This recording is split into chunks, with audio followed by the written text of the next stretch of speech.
In this video, we will be providing an overview of the content that will be required in your prior learning assessment portfolio.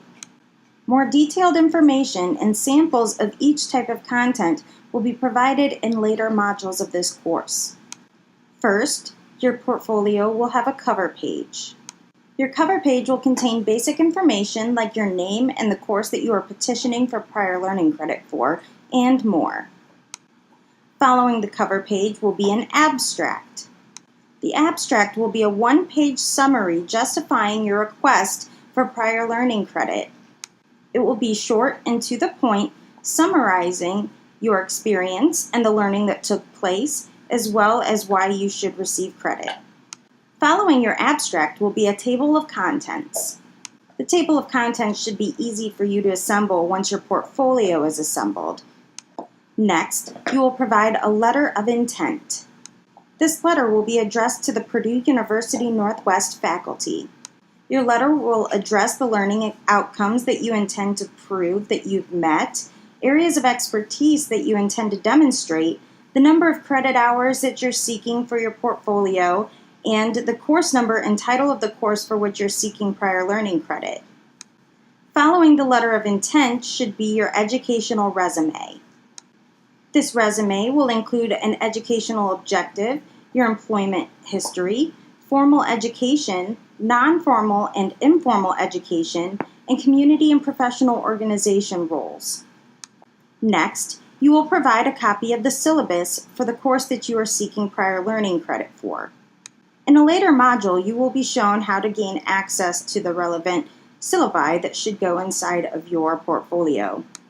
The faculty will compare your portfolio's contents with the learning objectives in that syllabus, and that will be the primary basis for their decision in terms of whether you will be getting prior learning credit. Next, you will have a folder or tab in your portfolio for each learning objective of the course that you are applying for. For each learning objective, you will provide evidence of learning, as well as an executive summary that basically explains why you think you deserve prior learning credit, demonstrating how you met this learning objective through your prior learning, and connecting your educational experiences and prior learning with any relevant theory related to that learning objective that would have been covered in the academic course. You will reference the evidence accompanying your executive summary as well. We will go into greater detail regarding what constitutes appropriate evidence in a later module. After each tab containing the learning objective information, your executive summaries, and the evidence, we will move on to the full personal narrative that you will provide. Basically, the full personal narrative adds a little bit of more personal information about your experience and also synthesizes the information provided in your executive summaries and in the evidence that you provided for each learning objective. The narrative will demonstrate the connections between your practical knowledge, skills, abilities, and attitudes and the theoretical knowledge covered in the course that you're applying for credit for.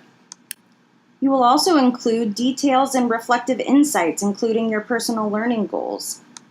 Samples of effective personal narratives will be provided in a later module as well.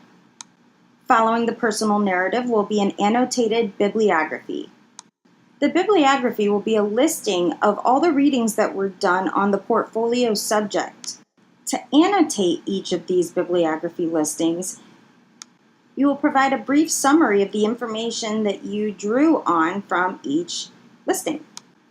You must be able to explain each listing in sufficient detail so that somebody who's not familiar with that material can locate it and identify it.